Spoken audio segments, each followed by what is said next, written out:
I'm waiting at any time now. Lionel Richie is going to come out. Like really bad, cheesy 80s throwback video. So That's I'm just pretty cool, right? It's not coming. Yeah, come on. Come on, dude. I searched like well, the I searched the servers of YouTube's copyright free music for hours today, man. I was looking for that kind of cool elevator feel to it. And I've also found some other tunes we can have a laugh with, Joe, right? See how these like white hats are going to come and save the day and shit, right? Yeah, we always hear about the white hats, right? Well, we've even got their own tune because this is actually literally called White Hats.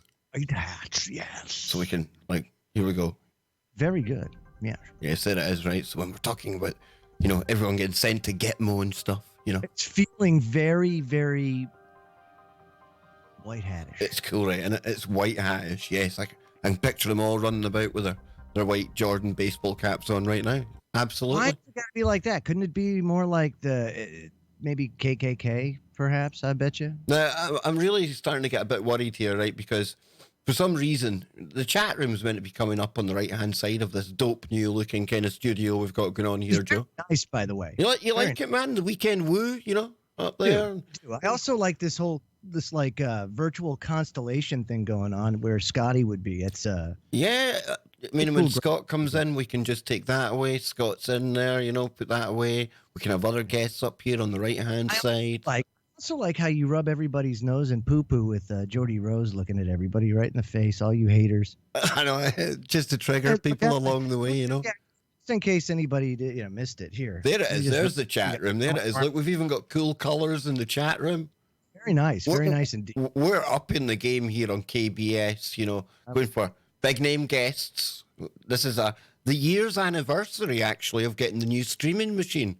Now, very nice. Well, that's quite important, Joe, right? Because, I mean, a year it's taken me to get up to speed, to get to a point now where simulcasting shows, we've got the weekend gig, just started the safe space during the week. And we've even got a Discord server that's been pimped out as we speak. You're on there, Joe. I know. I can't believe it. You actually got me over. Come to find out, I had made that when you guys rooked me into downloading Steam, I think it was. And that's where the games came in. And it was just, oh, boy. I couldn't go down that rabbit hole, but I think it had me download Discord when throughout that whole process, because apparently that's what everybody uses to chat. So, okay. So I had an account already. I didn't even know it. Didn't even know it, Joe. Didn't even know it. Didn't even know it. Huh? There you go. So I am over there too, but yeah, you know, you just see when you need me to log in and stuff. Exactly. And that's going to be somewhere for all of you out there to come and hang out, even when the Kev Baker show isn't on. Obviously, I'm going to be nipping in and out of the place. There'll be a room on there for members and Patreons. Kind of like the Kev Baker Community Center. Basically, yeah, like the Kev Baker Self-Help Center. It's like yeah. I can hand out Kool-Aid once a month or something, maybe that kind of place, you know? Cool. Yeah, right. I could see that. No, you know what it is? I've been so, like, taken by the chat. It's different than other live streams, dude. I go to live streams. You were saying yourself, I spend too much time on YouTube. Oh, this is so much. It's too much. This is too different than any other place or any other chat. If you go anywhere else, honest to God, it's nothing but a bunch of wackadoodles and nutcases trolling, and it's just chaos, and it's never on topic, and it's just always it's very chaotic. And this is not. It never is. It's always nice, and the people you make, you actually develop friendships with a lot of people, which is, you know, I haven't seen that in quite some time, to be quite honest with you, Kev. Well, isn't that the way that we always nice hoped? Community that's kind of coming together, you know? Well, isn't that the way we always hoped that like things like Facebook and Twitter would be coming this way?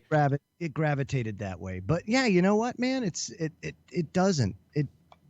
And that's simply because, you know, they have their own agenda and they're executing it, and yada yada yada. That's okay. Yeah, that's okay. They're allowed to do that. That's their platform, right? That's their prerogative, if you will.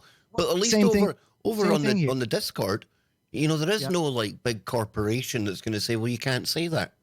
It's going to be exactly the same kind of rules that we've got in the chat room, which is pretty much anything. As long as you're not hammering on the same point about a specific religion, or you're making fun of the guests or the hosts, anything goes. And if you've got a different opinion from us on the panel or in the chat room, that's more than welcome. In fact, I insist you share it because that's what it's all about. It is free speech to within a point, and you've got to be really, really bad. And even on the Discord, there's like a room set up for the people with wrenches on chat here. There's like a kind of little blurb that I've written out, the kind of rules. There is no rules apart from what I've just stated there. So, like I say, Joe, we're stepping up the game, my good friend. And man, oh man, have we got some like wonderful woo to get into tonight. But before we get there, remember, if you want to support the stream, you can go a number of ways. There's super chats. You'll get your name on the board on the bottom of the screen. Your message will get read out. You can become a member, which takes a lot of the pressure off because a lot of these streams are not algorithm friendly. So the memberships is something that really I'm becoming really kind of reliant on. And I thank everyone for that. Or there's PayPal as well. And that cuts out all the middlemen. And I'm eternally grateful for stuff like that. You get to love me long time on Discord for PayPals, Joe. Oh, is that right? Yeah, you get to love me long time. There's special services to be decided at a later date, obviously. You know what we have to do? This is what I think we have to do. If you want to take it to the next level, I don't think it has to do with podcasts or streams or anything. Incoming. We have an incoming. We have an incoming, yes. Brian should be entering in any moment. I don't like Brian. There he is. Well, if I turn Brian down...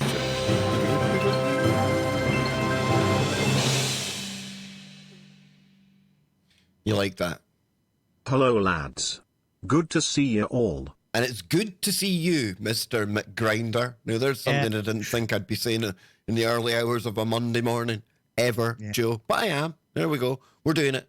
And we're going to get into something that I never thought we would ever get into today. Is none of that matters. Why? You're going to take it to the next level before anybody else does.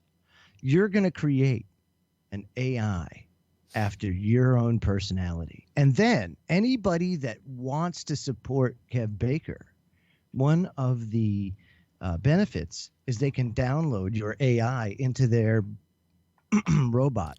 That's what it's actually what Jordy's working on. Have their way with you.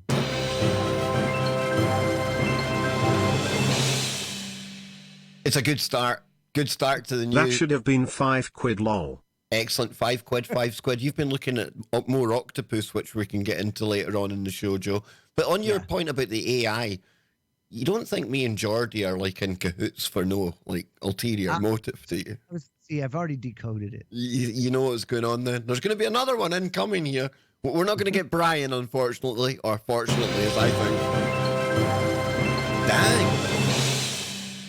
Germanus is owning the board. He really is. So, listen. Let's get into this, Joe, because I never even thought this was a thing. Yeah, it is a thing. So that's what we do is we get the Kev Baker AI that people can download into their own robots. And then they can, like I said, they can have their way with you. Oh, dude. The accent, you know, speaking softly in their ear, you know, departing some wisdom on them during the love you long time sessions, you know? Why not, dude? I could like pre-pack it with all my 1,199 shows that I've done. Exactly. And there's enough of a data set with my voice out there on the internet that we could definitely get this going. You know, I tell you, all I need is somebody. A pretty intelligent one at that. Yeah, all I need is somebody into a bit of machine learning, and we've got it, dude. We can literally make this a thing. Dang, man. Dang. That's what But I tell you what isn't a thing, or what shouldn't be a thing, but I found out today is a thing. Cyber witches. And you sent the first story, Joe, and it's the one about a cyborg magician. I mean, this is what really set me down this path. I thought, right, this is pretty cool, but is there such a thing as like cyber kind of magic? And I came across something that'll follow on from this just perfectly. But cyborg magicians? What the hell, dude? Cyborg magician, yeah, this is Stat News. She explains why she has implanted 26 microchips and magnets in her body. 26. So, and of course, we are in the extreme infancy of this type of technology. We're now only scratching the surface of your implants and things like that. But it says here at a biohacker conference convened here the other day, this in Las Vegas, panelists took the stage, settled in their chairs, and launched into their slide decks. Not Anastasia Sin, with Frank Sinatra crooning "I've Got You Under My Skin" over the loudspeakers. I like that, dude. Yeah, Sin pulled out a giant needle and twisted it deeper and deeper into her left forearm as the music played on. Could you imagine that, dude? Just like, ah! Dude, it's not good, man. This ain't good. It was only after finishing her routine, capped off by a loud applause from the crowd of biohackers, that Sin sat down for a fireside chat about her work as a cyborg magician. Sin has 26 microchips and magnets implanted throughout her body. Unlike many biohackers who experiment purely out of personal interest, Sin does it for her magic career. These days, she's doing less performing on stage and spending more time designing bodily implants for other magicians. And that is pretty daggum interesting. This is and so this kind of gets into what she's all about. Listen to this. I'm just going to pick out some questions. It says, what do you use these implants to do? She says, I'm a magician, so I use it in my magic act, and I also use them in my day-to-day life to unlock the door at my home, or to let my cat speak. To let me cat speak, bruv. I know that sounds crazy, but my cat's upgraded even, so I can scan him, and he will tell his story about how I found him behind a grocery store. I love my cat. She said, I can't go into too much detail about how the implants are used in magic, but there's multiple ways they can be used, and even more ways they can be designed to be used. That's pretty cool, isn't it? That's where you're like shifting coins and stuff, and you've got like a magnet under your jumper and slips down onto your jumper. That's cool, dude. Right? That is kind of interesting, right? So listen to this. She gives an example. The computer that I want to put in my leg that we're working on right now will actually have an NFC and a Wi-Fi and a Bluetooth. Dude. Near field communications, a technology that uses magnetic fields to connect two devices when they're brought into close proximity with each other. Wait. Just one moment, right? What point do you sit there and think, I need to get Wi-Fi and Bluetooth into my leg? I don't care what kind of bloody magician you are, right? I think it has to do with space. I think it has to do with space. Like you can like maybe make a pocket or something in there. It says it'll be able to read something by NFC, transfer it to my phone with Wi-Fi, transfer it to my hairpiece with Bluetooth, and then vibrate the magnet in my ear so I can receive secret information that no one else can hear. And I'm not wearing any kind of a headset, so people can inspect my ears. The magnets are great for doing any kind of coin manipulations or anything I can put magnetic material in and can be held by my magnets. Okay. Let's see if there's anything good here. Let's see. Let's talk about some precautions that you're taking because you've had these implants in your bodies. You've mentioned that you get your liver and kidneys checked every 3 months. Okay. Need a bloody head checked. The things that we're coating my implants in are not medically sanctioned there. It's not even like the silicone stuff that body modification people use just for decoration. It's actually something that's been in the medical field already, but not for this use. So we're using data sheets to make educated judgments on whether or not something should be used and follow up with liver and kidney tests to make sure there's no toxicity escaping into the body. And I guess they're also measuring white blood cell counts. Because I guess they don't know. This lady's like... She guinea pig? Well, because, I mean, seriously, if you put 26 of these things in you, there's probably a good chance that if there would be a chance for toxicity... Wait, we've got one incoming, Joe. We've got one incoming, man. Okay. We're loving it. Loving it long time. Don't forget, we need memberships, too, for the emoji.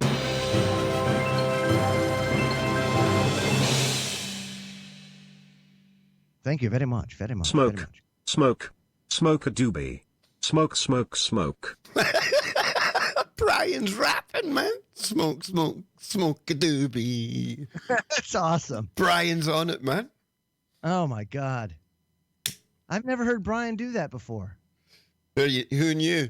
What is Brian going to learn on his time on the Weekend Woo show? The afternoon safe zones with me and the simulcasts we do. Imagine it was like a self-learning AI. Imagine how smart Brian would become, Joe. Right. But here, let me say this. With this type of technology, do you see how in its infancy it is? I mean, you're talking about not even doing basic things. This lady's talking about magnets that open her front door. Okay, is it really worth putting something under your skin to do that? To have that instead of turning a key? Or, I mean, you may have a different type. You may have a smart key. I mean, they have biometric locks. You can get them if you want them. They're expensive, but you can do it. So, I mean, if not biometric, then why not? I don't get it. Like, why the magnets? What's your fixation? There's that other girl. Value there. Yeah, there's the other girl recently who put the RFID under her skin to start the Tesla motor. And then you've got the workplaces that insist you get under the skin technology to work the printer, get to certain parts of the building that might be restricted, etc., etc. But there you go. But then why not biometric? I know, Joe. I know. You know what I mean? Because fingerprint is unique. Because we know where we're going, Joe. We know where we're going. We're about to become, not that we haven't already, we've externalized the cyborg element of us with the kind of remote, the telephone and things like that, the smartphone. But it's going to move inside us, and this is just that kind of normalization for me. But that's the problem is that, see, with me, it makes no sense because you can still utilize the technology externally and just utilize your biometrics for, your retinas and your fingerprints for everything you do. What else do you need? I don't get it. The technology's there now. So you want a good key, your fingerprint's great. Then they say, well, your fingerprint can be hacked. Yeah, anything can be. True. Now people are thinking, well, Kev, that title that you put in the video is a bit misleading. Cybrogs, as Joe noticed when I'm Cybros. We're Cybros, man. That's quite cool, right? When you're cyborg friend, hey yo, homie, right? But no, because I took it a stage further. I took it literally, like cybernetic magicians. Is there such a thing? Well, I came across this little chestnut here, and this is where we get into some deep woo. Because did you know, Joe, that there is such a thing? Please tell me it's going to load. Oh, come on, page, reload. That had to happen, didn't it? Man, in Gigabyte, Scotlandville. You would think. I'm telling you, man. There we go. Yeah. It's there. Here we go, right? Types of witches now that... Oh, come on. There we go. Types of witches. And this comes from a website called Wise Witches and Witchcraft.com. So this is like one of their kind of cool sites that they go to and things. So ever heard of a cyber witch, a techno witch, Joe? Because I hadn't. Not until now, but no, it makes sense. It makes sense to me. And remember Scott was talking about like the high-tech Ouija board the other night? So this kind of fits on with that. It says here, the witches are firm believers in reincarnation. And they say that, quote, once a witch, always a witch. That comes from Gerald Gardner. But it says, if you are a dyed-in-the-wool geek who loves everything new, shiny, and on the cutting edge of computer advancement, does the idea of creating a personal spiritual practice using the internet prove tempting? You too might be a cyber witch. No, and only if they are made of wood. So it says here, the mind of the techno witch or cyber pagan. Imagine that, eh? Cyber pagans. Now, this is kind of cool. Do you think that's what like Johnny King is? Is he like a cyber pagan? Could be. We need to get Johnny King on here, man. No matter your personal magical proclivity, the web has immense informational resources and networking connections. With those as a foundation, the techno-magician uses all manner of modern processes and gegos as effective tools. To illustrate, your previously handwritten book of shadows might become a disk or thumb drive instead. It's practical, easy to reorganize, and much easier to tote around. Another example of clever swap is wielding laser pointer for marking and calling the quarters in lieu of a wand. While this sounds humorous and fun, remember the symbolic values of your magical actions and implements have to make sense.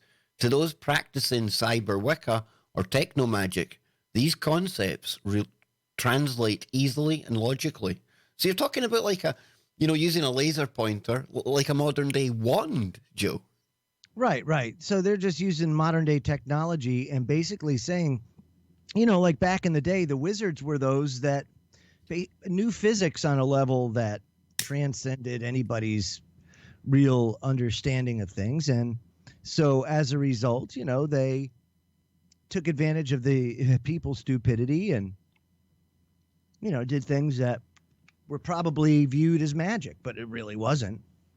And then there were things that they did that we don't understand anymore. We've lost that knowledge, that ability to do. We've got some scary background music on, dude. The cyber witches are coming, man. They're gathering. Can you feel them? They're all around my server, Joe. I can see them around my server, dude. I can't. Yeah. I'm scared. What do they do, though? They're just taking advantage of the technology and basically wielding it as if it's like their magic. Okay, whatever. You see a school in America is banning Harry Potter books because they contain literal spells that conjure the devil. Yes.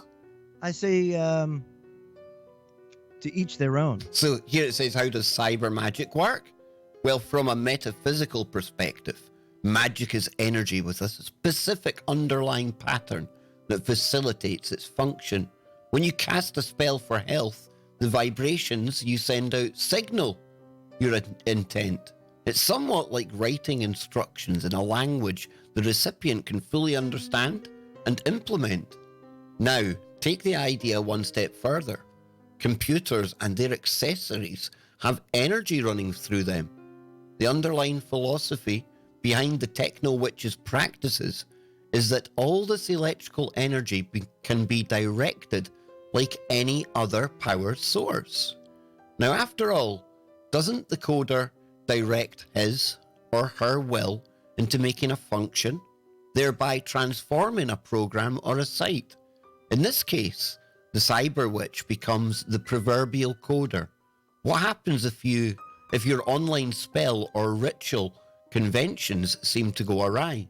Use the 3-finger salute, Control-Alt-Delete, dispel that energy and start anew. This is kind of cool, dude. Must be nice. It's sounding pretty cool, though, right? Are we into a bit of cyber witchery yet, Joe? No? I could. Okay. Aren't we all cyber witches, though? Isn't this just like? Would be. Yeah, we are. So it says here, spiritual safety for the cyber witch. What about spiritual protection for the techno magician?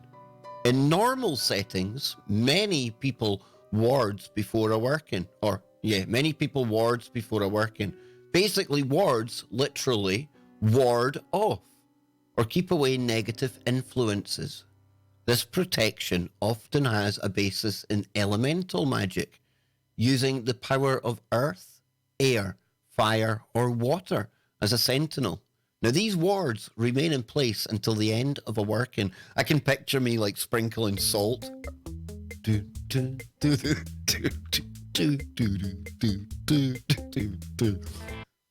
Nancy's husband, Darwin. Big shout out to Darwin, man. You're my type of guy. He says I've got to give my seat back to Captain Kirk, Joe. I knew you would like that one, right? But you like my elevator music that I've got going on as well, man? No. So it says, how does this translate into the techno witch's toolbox? In the world of computers, a ward equates to having a good antivirus program running in the background of your endeavor. Another good defensive measure is a power strip with surge protection. If you've ever had a spell jump the rails, so to speak, you know why that fortification matters. I'm liking this, man. I'm liking this. We're all going to be like cyber witchy by the end of it. So then, says here, and I think we're getting near the end now, are techno witches and cyber Wiccans solitary? Many are, but the choice is really up to the individual. Solitary magical practices makes some sense considering most of us don't sit with several people hovering around our computer screens. Nonetheless, awesome. Thank you so much, Just a Guy. I like big butts, I can't lie, you other brothers can't deny.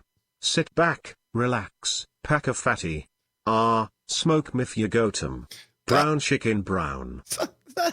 Cow. That's awesome, dude. You had Brian rapping as well. That is awesome. Did you hear Brian rapping there, Joe?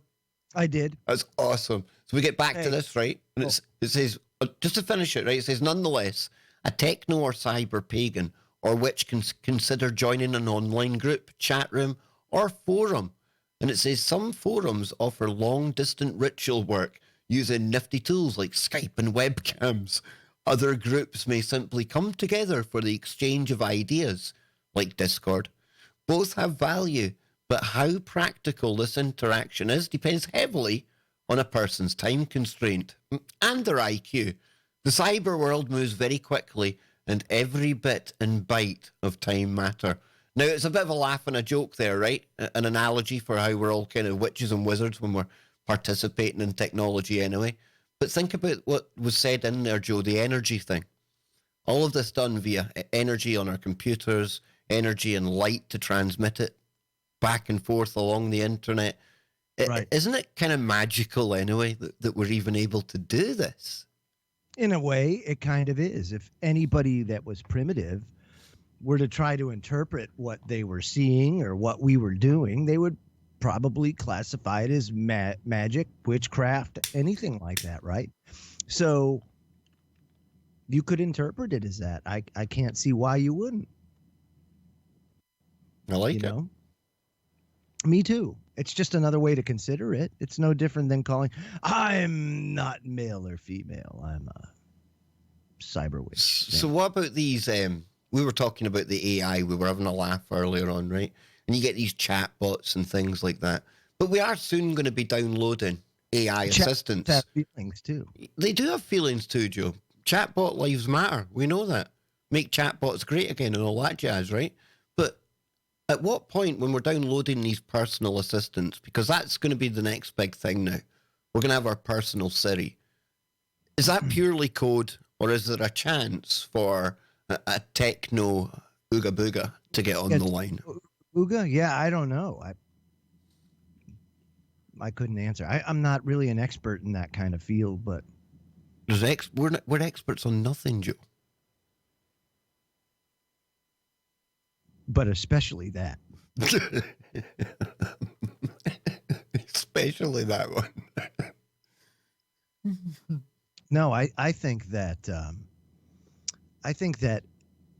what would happen, honestly, first, and call me crazy, but it would be pretty cool to have a personalized assistant that basically learned as you utilized it, or you know what I mean, and you kind of develop a. You mean like sex robots will eventually do? They'll get to know you about the house. But think about that. It's the same thing. We listened to Elon Musk before the show talking about love. Could an AI love you? And he said something cool and weird and ambiguous as he usually does. He says, if you can't test whether it does love you or not, then it's love. If you can't make a test to determine it. Distinguish between human love or AI love, then it's love. Humans can pretend to love too, but it feels like love, right? Right. And if somebody's getting the benefits of being in love, and there are benefits, you've got chemicals that go off, hormones, things like that. So is that necessarily a bad thing? No, and that's what I'm saying. Personal assistant lives matter. Mm-hmm. So, maybe Siri's got a thing for you, Kev. I don't know. Well, talking of Siri, how about if we go back? People think Siri's a new thing. What if Siri's like really, really, really, really, really old, Joe? Really old? Like how old, Kev? Like 2,100 years old, Joe. And it's been dug up, right? I mean, this is so bona fide, right? This is real, genuine. This has been 110% confirmed. Must see. Wow. Confirmed from the mirror. Okay, so where is Hooger Beats? Where does he come in? Hooger Beats isn't here, I don't think, dude. But here we can see it. Look at it. Look at it. There it is. Obviously an iPhone, Joe. Obviously an iPhone. It looks more like that iPhone case. Okay, right. Even the headline is a little bit misleading, right? We've got people. See, it's said to resemble an iPhone. That's what I'm saying. It was a fake news headline, dude. It baited us in there. See how they do that? Those sons. The picture of it's pretty cool, though, when we get down to it. I mean, look at that. Yeah. That looks like you know what that does? It looks like a gemstone type of iPhone. Do you think it's like, see how like you unlock some phones with that special pattern, your unique pattern? Yeah. Do you think that's what the stones are for? Do you think it fires up the Stargate? Could. Maybe, dude. Maybe. Looks like they died with it in their hand. It's like history repeating itself, right? They tried to get through the Stargate, but they couldn't, and they dropped their cargo. So what does it say here, right? A remarkable 2000. Seriously, how does one have an iPhone slant Stargate opener and still carry around clay pots? I'm just saying. Don't throw spanners in my works like that, man. It's just that I'm having an issue with it. Well, I'm sorry. Go ahead. The teleporter came when obviously an advanced alien civilization came to town, right? They didn't decide to give them like new textiles and show them how to make like metals or things. They thought what you need is a shiny new iPhone Stargate opener. No Tupperware, just a little Stargate opener. Exactly, dude. Exactly. Yeah. Okay. See, it makes sense now, right? Right. So it says, we'll try again before he derails me. A remarkable 2,137-year-old object, said to resemble an iPhone by who, has been dug up from the grave of a young woman. The structure is made of black gemstone jet, a type of lignite with inlays of semi-precious stones. It was found after the Alate necropolis, a reserve near the Cyano-Shushenskaya Dam in Russia's biggest power plant, was drained. It's in Russia. It is an iPhone. It's a spy phone, Joe. It's from like ancient KGB days. That's what it is, man. It's communist technology. You know what the actual poor soul died of? It was it's Novichok poisoning, right? We know it's Novichok. It must be Novichok got to the skeleton. Obviously, it's got to be the Russians. So it says here, Russians did it. Experts say the deceased was a fashionable young woman who lived in the Huna era. And that's something in rural... Wait a minute now. Move this over a little bit. I can't see the side of my webpage. In rural South Russia, it's believed she actually wore the object as a belt buckle. A belt buckle. See, now that's what I was thinking. It was more like a Texas-style, Wild West, big belt. I won the bull riding contest belt buckle. Somebody sent us a black goo video, Joe. Instead, it was I rode the llama belt buckle or something like that because, it's out there. Somebody sent us a black goo video, Joe. We'll check that one out as we progress. But yeah, this is pretty cool. I mean, belt buckle. It's a belt buckle. It's a good find, right? I'd say, but I certainly wouldn't call it an iPhone.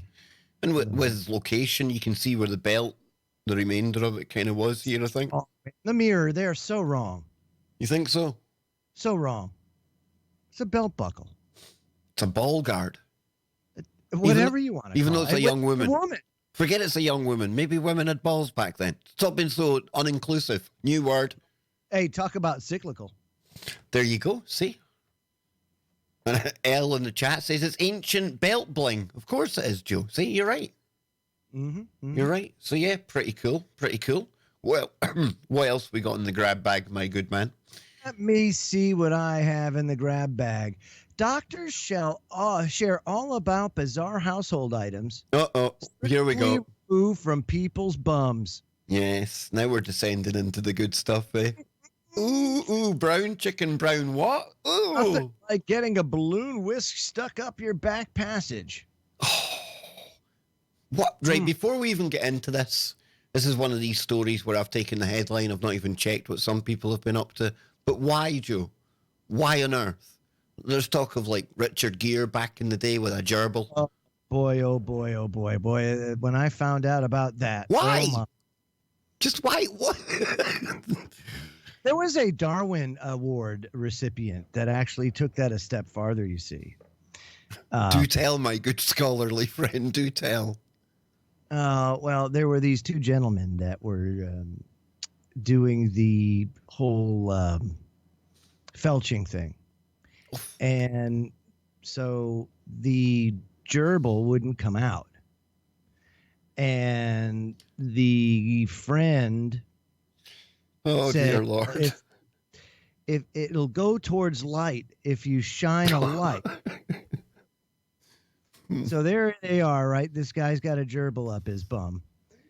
And they've got a tube, like a paper towel tube or something there. And his friend lights his lighter to get a light there for the gerbil to see to run to the light. Well, what do you think comes out of your butt? Methane, right? So it ignites, shoots out the gerbil and breaks the guy's nose, and then ends up giving the guy like secondary burns on it and the inside of his. And anyway, that was a Darwin Award. My word, man. This is going to be one of those streams where people can't forget it for all the wrong reasons then, right? Yeah, so that's a kind of, I mean, it's just, and to think Richard Gere did that crap. What's that all about, man? He's neither an officer or a gentleman. Yeah, Ange says it's a rumor, it's not true. I bet she does, yes. We don't want to destroy Ange's... we don't want to destroy Ange's moment. Yeah, I know. She says she's not a fan. See, we're getting Ange involved soon as well, aren't we, Joe? What's that? We're going to get Ange involved soon as well, aren't we? I hope so. I hope that she'll get involved. Yeah, it'd be good. Yeah, to get the brain on the air would be good. And it would delay her, it would like take away some of these wild claims that I'm a filthy misogynist, toxic male. She could actually attest to the fact that you're not a filthy misogynist male pig. But I am very toxic. You are toxic. So, Joe, but from a very balanced perspective. Oh, that's cool. That's nice. So, Joe, talk us through it. What have these geniuses done? Their horrifying catalog of household items that they've had to remove from people's bums. It turns out nearly anything can become an object of desire for someone, and the excuses for landing in hospitals are just as wild. So according to the Daily Star, they're pretty much nothing these medical professionals haven't heard. And listen to this, quote, I was just doing some vacuuming when I slipped to, quote, I fell on it, hanging curtains while naked. Oh, dear me. The conversation kicked off online in July when an exasperated surgeon recommended sex toys have ripcords attached for easy retrieval after dealing with 15 missing ones, 2 of which that ended in rectal tears. She then went on to rank the items she surgically removed, from a shampoo bottle to multiple vegetables, an umbrella. Whoa. How the hell does somebody get a full umbrella up there to the point where there's not a part to pull it out? Apparently it's possible. Oh, dear Lord. Well, it's possible to get it in, Kev. Apparently it's not possible to retrieve it. Oh, damn. Somebody lost an umbrella up their bum, man.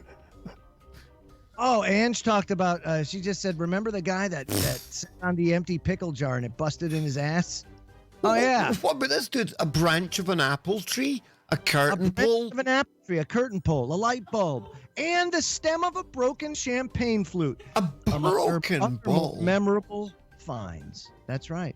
Sex toys still far safer than a WKD bottle or a can of Lynx, responded one exasperated doctor. When asked by another doc how an apple branch became wedged up a back passage, she revealed, quote, the recipient ran an orchard and seemed to have tripped and leading to an awkward landing. Yeah, sure. Yeah. Maybe that I could believe, though. Come on, nobody's doing that with an apple tree, are they? I don't think so. Says here, good job. It was smooth and handily. He had some wax on the top, so it wasn't sharp, luckily. No, maybe it didn't. Maybe if it had wax on it, I'm thinking it's been pre-prepared. This isn't an accident. Listen to this. Other shocking everyday objects the surgeons admit finding missing in action included, quote, a funnel, a cucumber, a bag of pills, and 4 tampons, presumably lost up a forgetful woman's vagina. Woo! Yes. Yeah, it's a whisk and all, I take it. Yes. Responding to the plethora of veg found, one scalpel sharp surgeon added, at least that's one way of getting your 5 a day. Oh, boom. Boom. An American doctor perhaps had the most usual find. A balloon whisk as a spectacle and a spectacles case containing said spectacles. Oh, make sure you've got the spectacles in there, right? That's like, make sure you're carrying the spectacles in the case. Yeah. To clarify, it was 2 separate patients, not some kinky role play of a 1980s cookery show gone terribly wrong. Okay. The Royal College of Surgeons says removing foreign objects from bums is a common occurrence. But there are serious consequences, my friend, if people don't seek help. Professor Neil Mortensen, vice president of the Royal College of Surgeons, says, quote, you should always seek medical advice as soon as possible if you get a foreign object stuck in your rectum.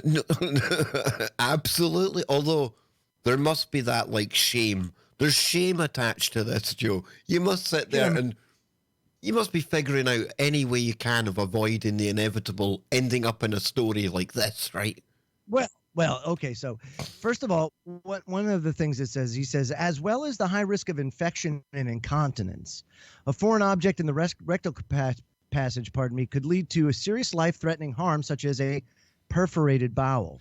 So why would people it before? And the foreign objects being inserted into the body is common, they said. So there you go. So why would people insert like little animals with teeth that could eat through into your bowel, man?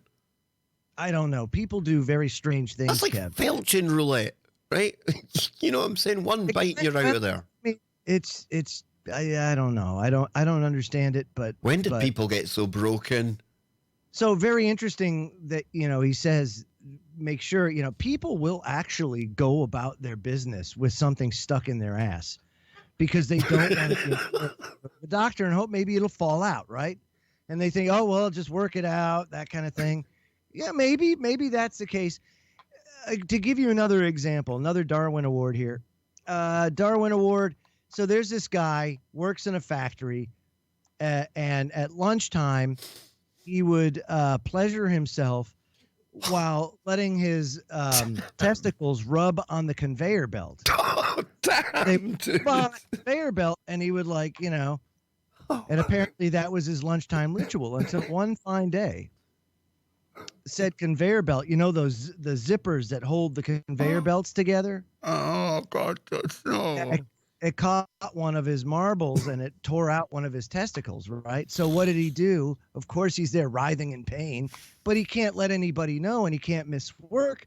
What is this going to look like? Oh, I just had my testicle ripped off by a conveyor belt. How did your testicles get on the conveyor belt?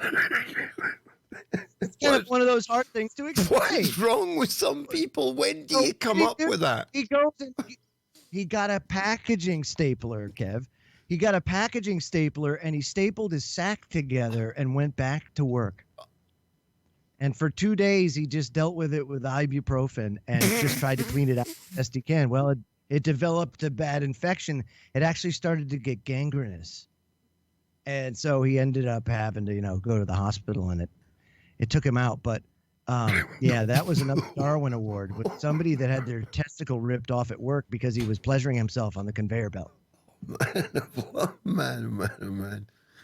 So now let me ask you this, is like how, first of all, at what point does it become necessary? Like, you're like, damn, that conveyor belt looks real good.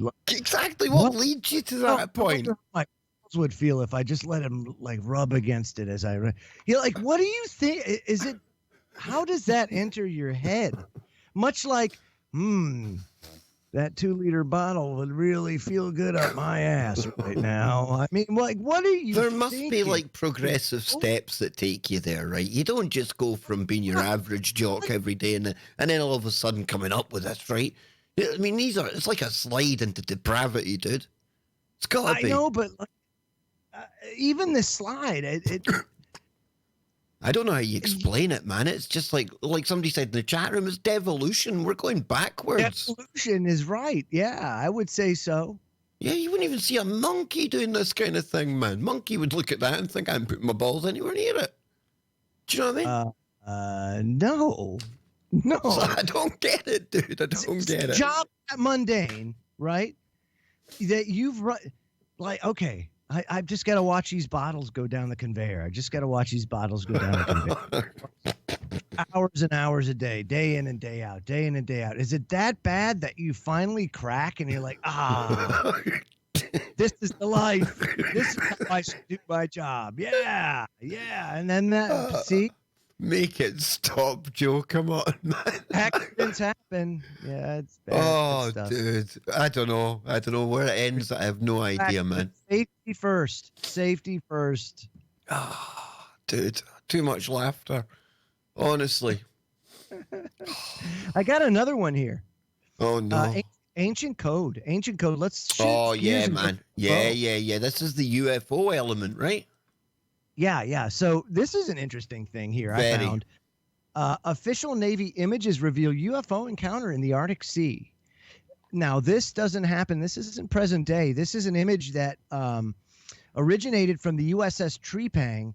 That's attack submarine 674 in March of 1971. This thing is enormous, man. It says the following case was made available thanks to John Greenwald from the Black Vault. Brilliant guy. Yeah, brilliant. Yeah. Who in turn received these images from researcher Alex Mistretta.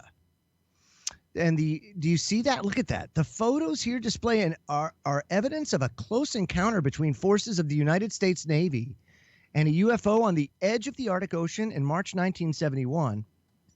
The official location where the sighting occurred was between Iceland and Jan Mayen Island in the Atlantic Ocean. Jan Mayen belongs to Norway and is only inhabited by the Norwegian Meteorological Institute and the Norwegian military. Big shout out to our Norwegian viewers. Lovely chat with Norwegian people the other day, Joe.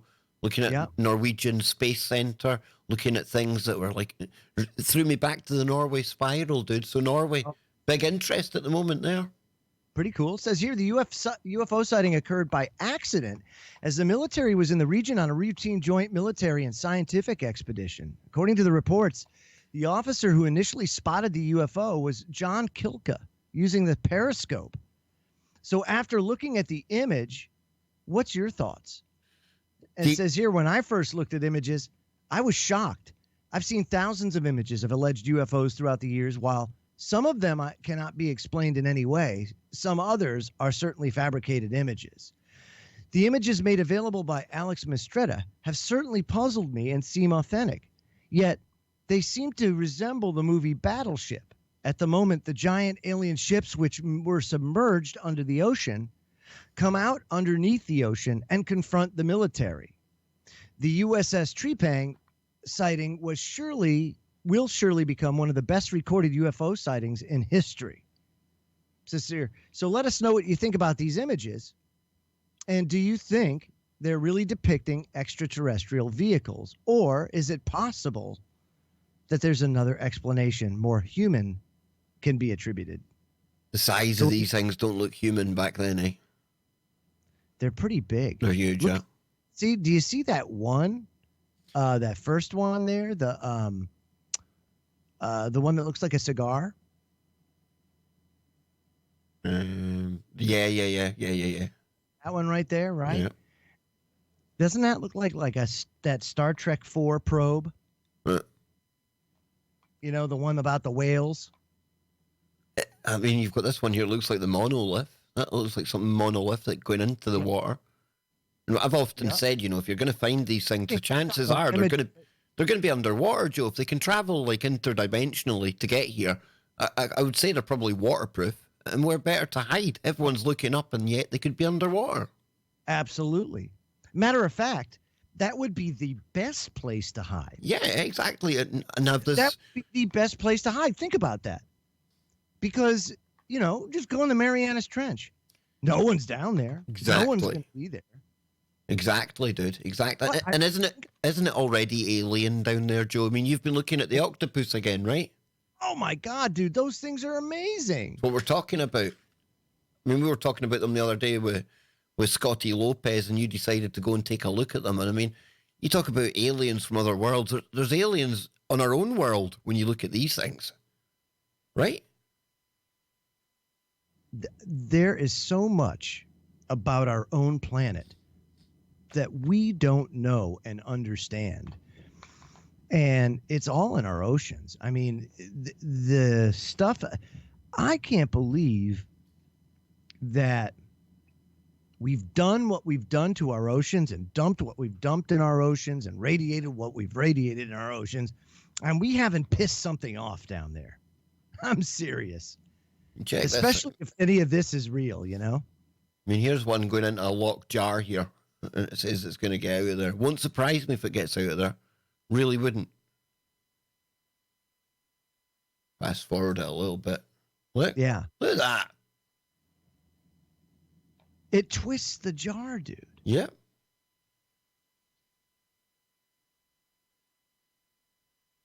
These things are like, we're looking for artificial intelligence. Something. There's so many organic intelligences all around us, Joe. It's really quite kind of, it's bizarre when you start thinking about it. Somebody's talking about, hopefully they don't find one of them where the sun don't shine. An octopus in there. We better not give people ideas, but look at that. It's out. It's out. Yeah. Well, and they end up escaping from their tanks all the time. Yep. Because they just know, it's crazy. Related issue. Might not sound like it. Geordie. Exactly. Just drop a bit of Geordie in there. But yeah. That alien thing's cool, although, what do you think, Joe? Is there a lot of like alien stuff in the news just now because they're programming us? Or is it just time? Is it part of the apocalypse for us to find out? I'll be quite honest. I don't rat's ass about what happens. It's funny, like when you have that faith that I've learned over the past 3 years by just being completely and totally atomic elbowed into submission until I figured it out. I think that was the whole purpose of it. And I now have that, whatever gets thrown at me, we deal with it. I don't care. I'm not going to worry about it.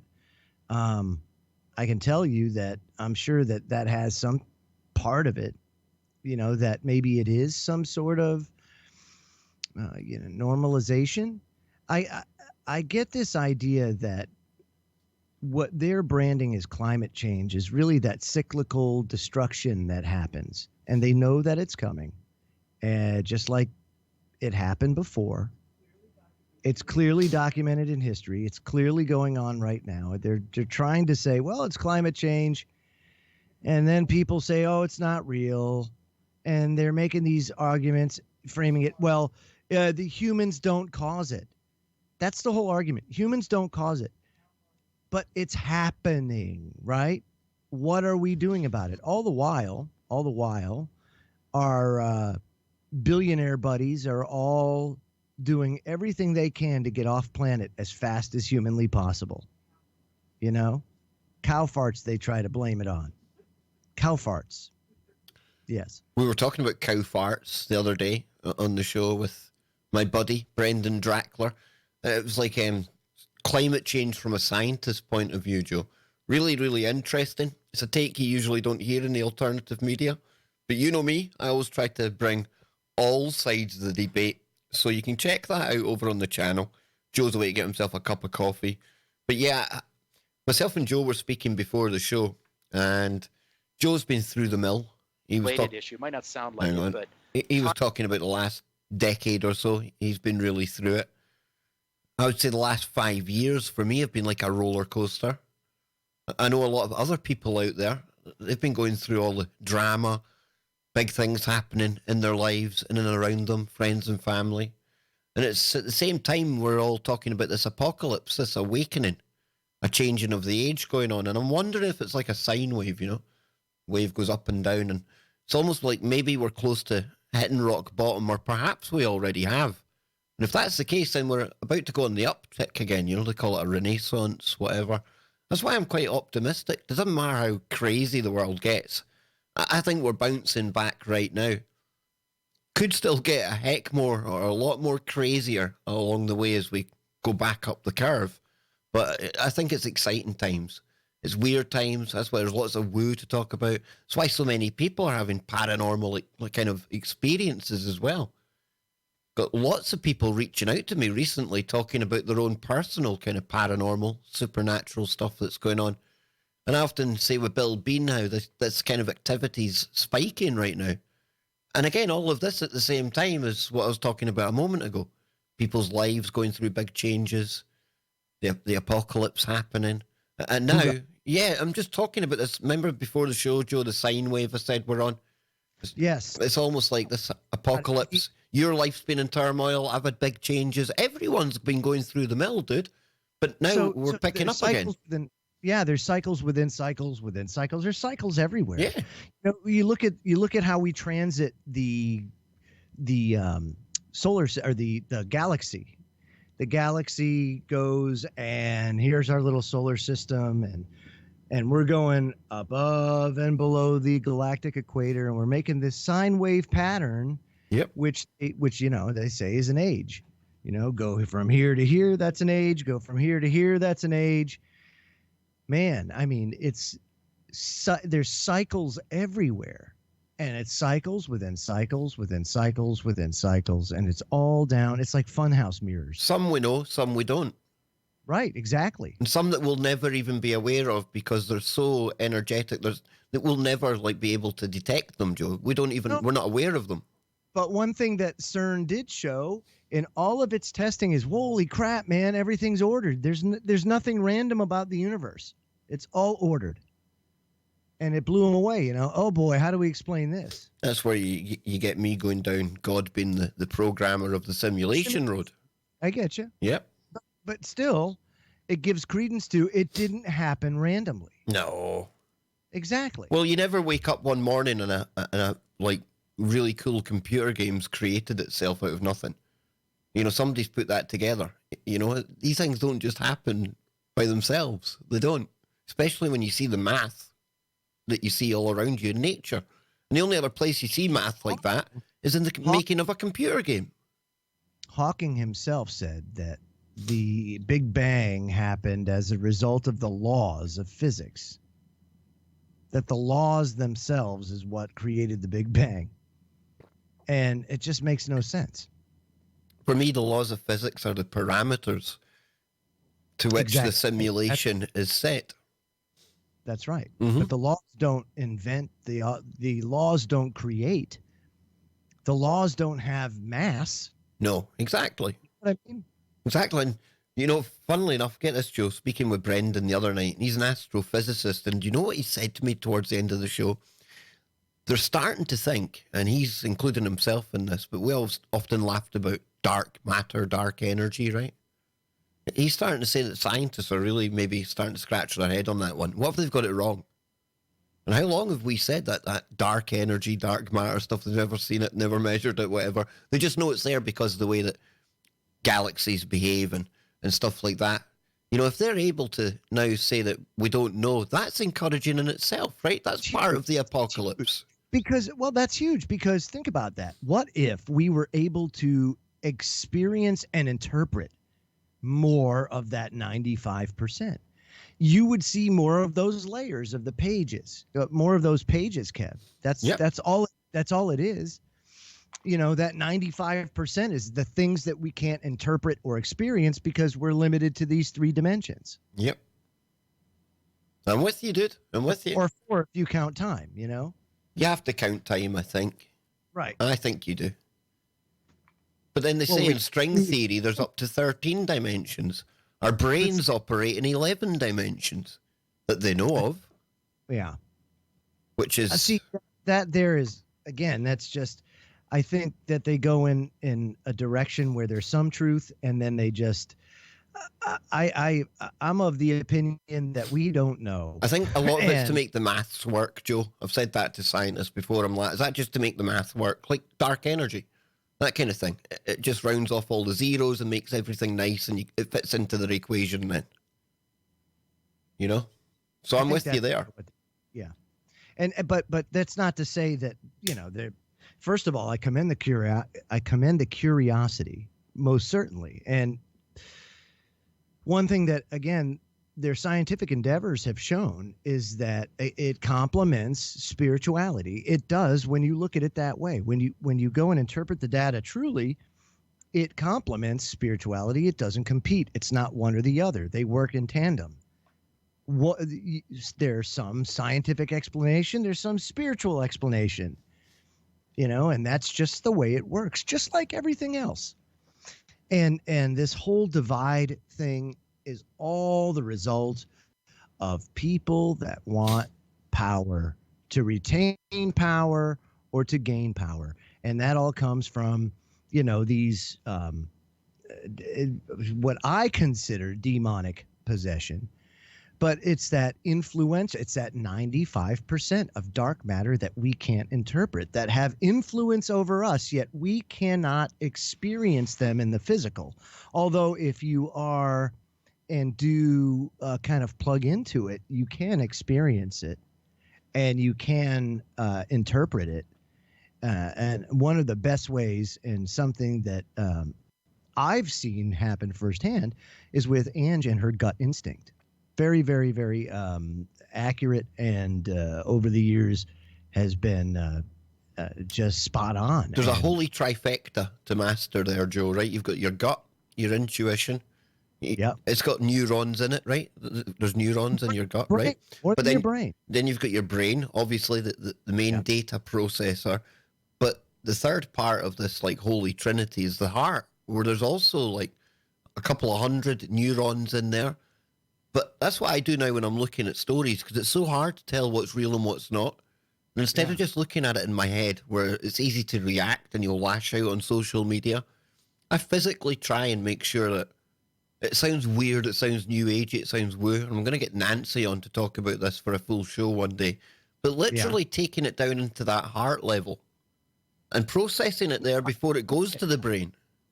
Yeah. You got to get it all working together. And it sounds like Ange has got it all working together, dude. That's why it reminds me of Rapai's 3-brain, the triune brain method. Because if you think about it, that's kind of like a 3-brain method, right? Your heart, your gut, okay. Well, the triune method is the reptilian, the limbic, and the cortex.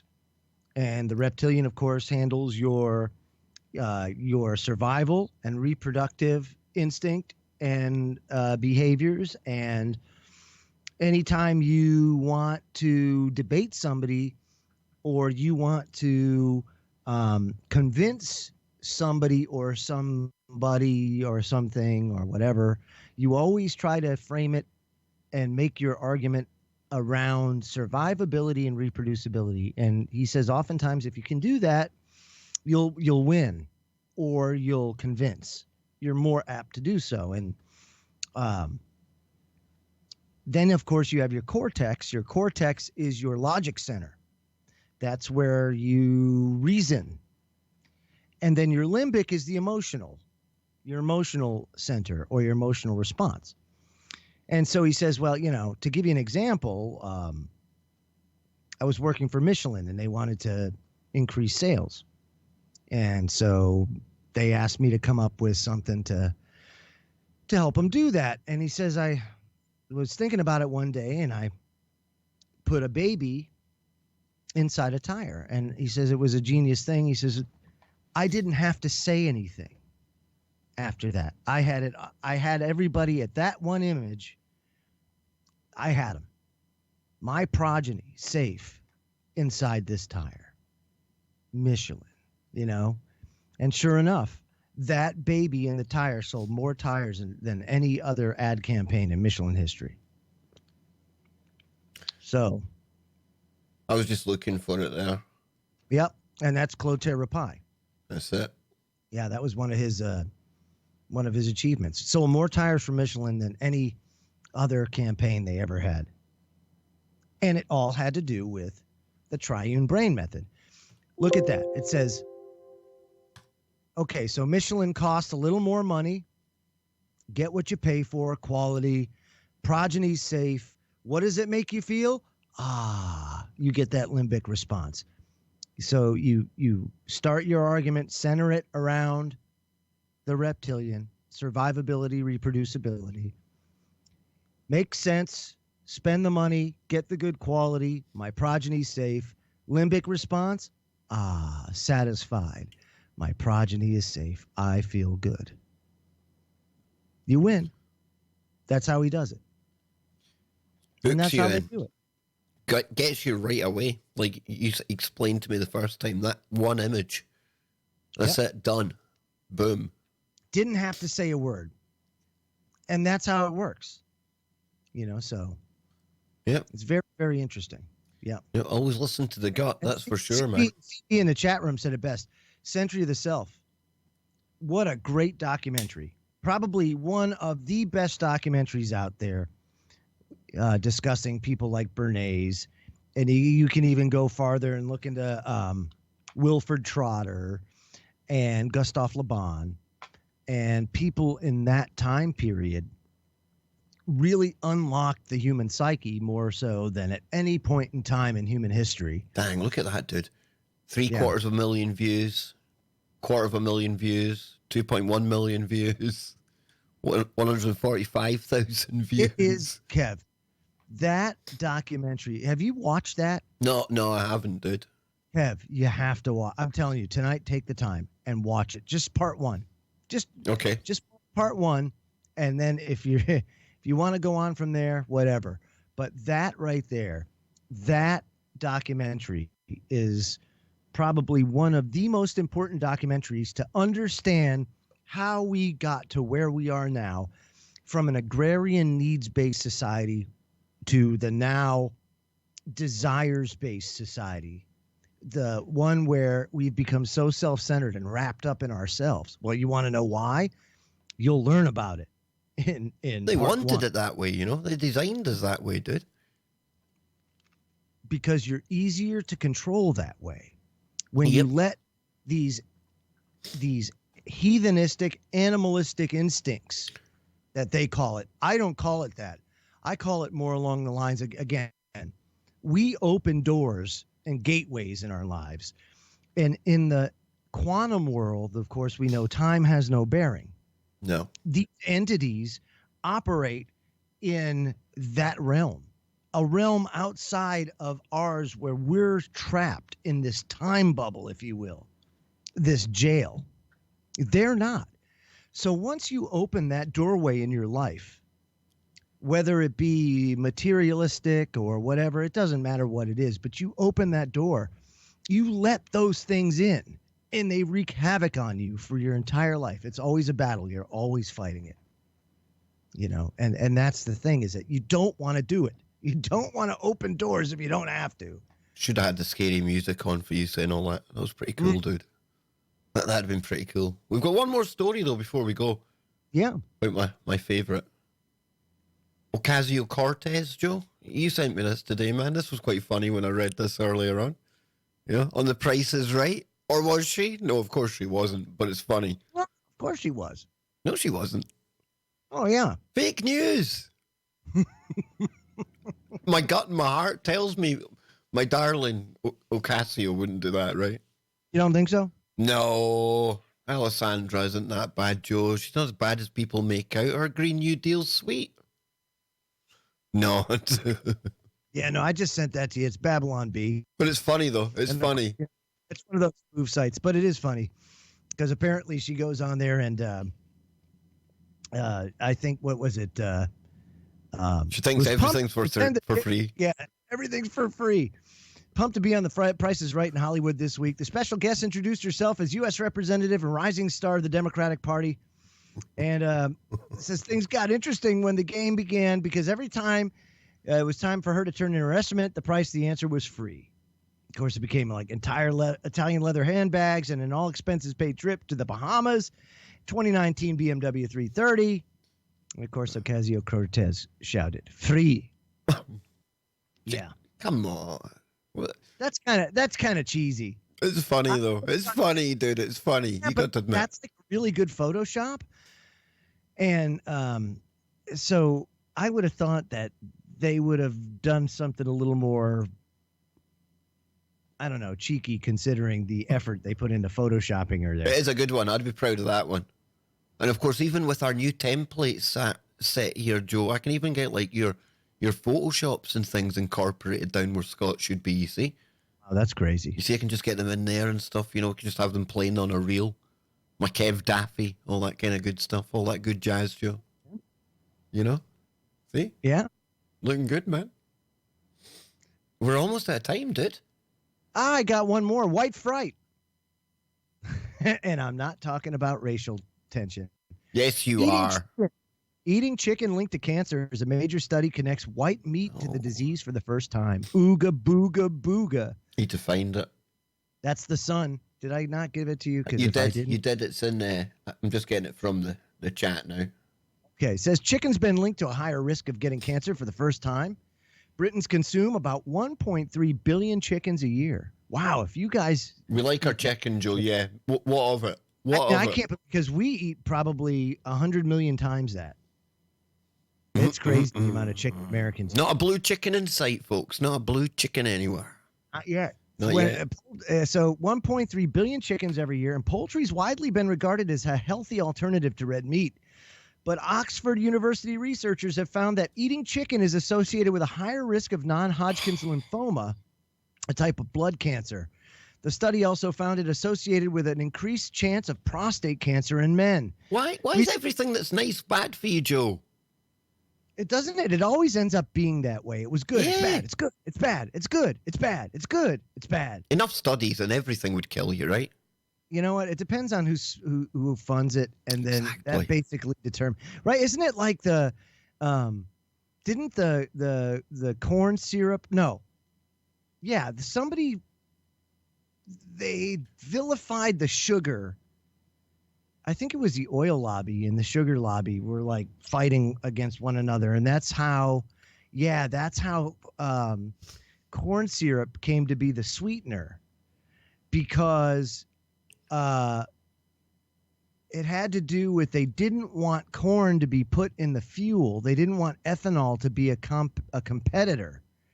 So they said, no, we shouldn't be making it fuel. We should be making it food. And then they came out with the sugar is bad for you, but corn syrup is made of corn. It's good for you. And that's how everything shifted over to corn syrup. Dude.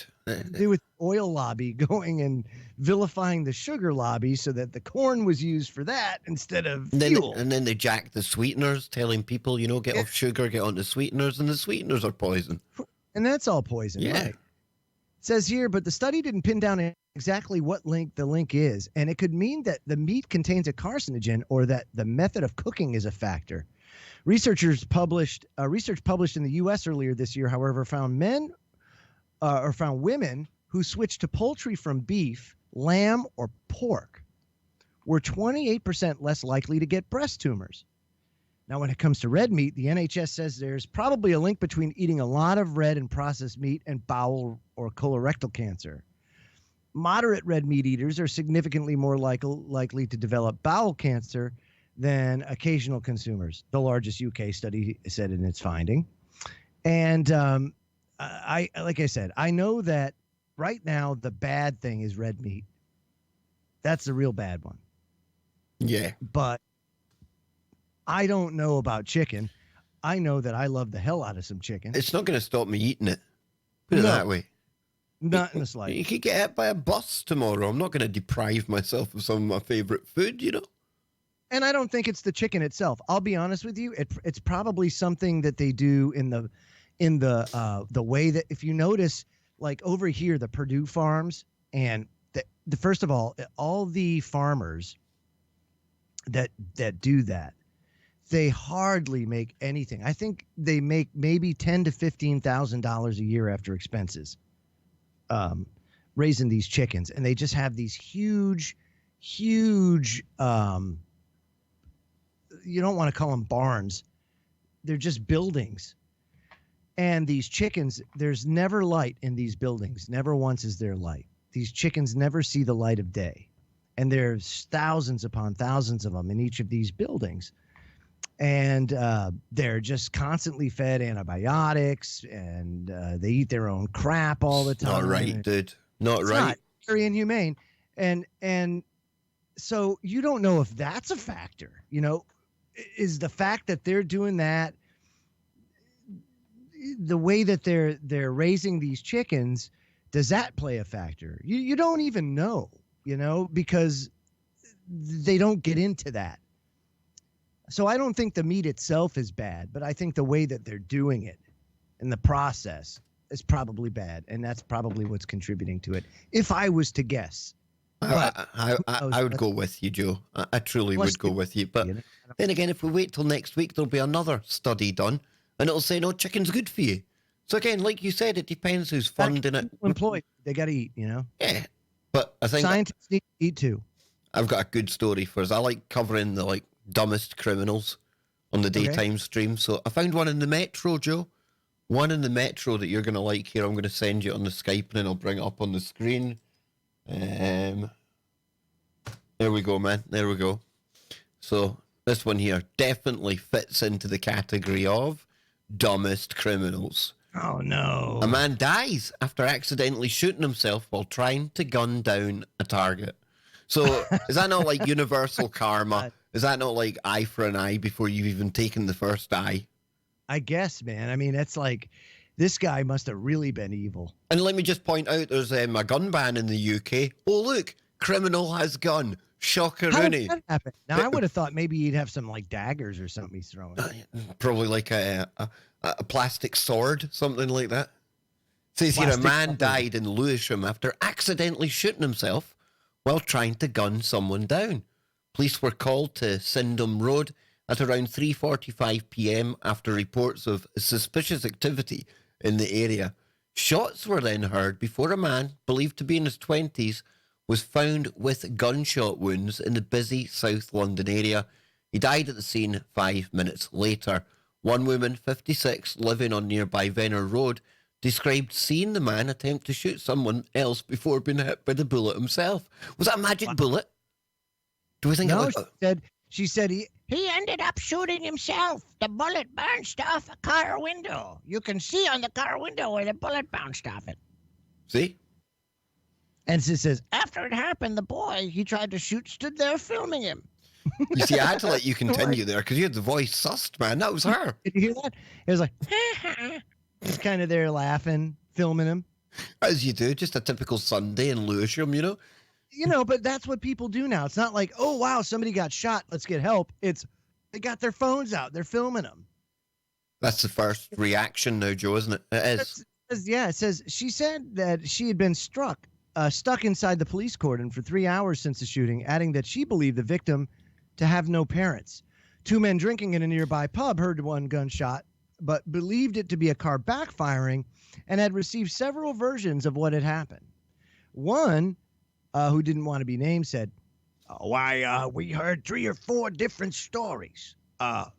We've heard it was a guy on a moped and some in a car. And then there was the victim. He did it to himself. Police said there been no arrest at this stage, and inquiries are continuing to take place. Very British indeed, yes. There you go. Inquiries are ongoing, my good friend. Absolute craziness, man. It truly is. But we're almost out of time, Joe. We're almost there, my good man. And tomorrow, I'll be back on the daytime stream at approximately 5 p.m., maybe 6. And that's like 9 a.m. over on the West Coast, midday on the East Coast. If you're down in Australia, it's early in the morning. I see Mammoth in the chat room from all the way down under. Big audience down under, Joe. We love the Aussies. So I'll be back here tomorrow with that. We shall do. Then tomorrow night, I've got Debbie Elliott on the show, and she's the author of Monkey Mind, Robot Body. I think I've got that right. So we'll be on that. Yeah, like Monkey Body, Robot Mind. That's going to annoy me now, Joe. I can't remember the name of it. But that's going to be all transhumanism, sex bots, robots, how that mixes with divinity and theology as well. So it's going to be a really interesting blend. And then on that day in September, the anniversary this year, I'm going to have Charlie Robinson joining me. So that's going to be really, really good. He's good indeed. He's reading David Icke's newest book, The Trigger. So that's all related to that day as well. So it's going to be a really, really good anniversary show over here when we look back to that day in 2001. And then later on in the month, I've got Dr. Brian Keating, astrophysicist, the man that lost the Nobel Prize. Well, his book came out this time last year, and he wants to come back on because the Kev Baker audience really took a big interest in Brian and his work. So he's going to be coming back onto the show, Joe. Lots to look forward to. And some, as of yet, unnamed guests that are going to be coming onto the show. I can't name them yet because I haven't quite shored up the details, but Joe knows. He's excited. I'm excited. Big things to look forward to, my friends. Oh, absolutely, absolutely. Yes, I'll give you the last word, Joe, before I decide what cool music is going to take us out today. I'm quite tempted to play like the elevator music. Oh, just play the elevator music and we'll head on out of here. Thank you, everybody, for tuning in tonight. And don't forget, we need those. We need that emoji. So make sure anybody that's not a member, consider becoming a member to good old Kev and the Kev Baker Show and all the streaming love, peace, and harmony that you get with that $5. That's what I'm talking about. $5. Me love you long time. $5. Me disco $5. Have a good night, everybody, and remember, KBS loves you best. Come on, Joe. Shows your robot face, man. Your doll face. There he is.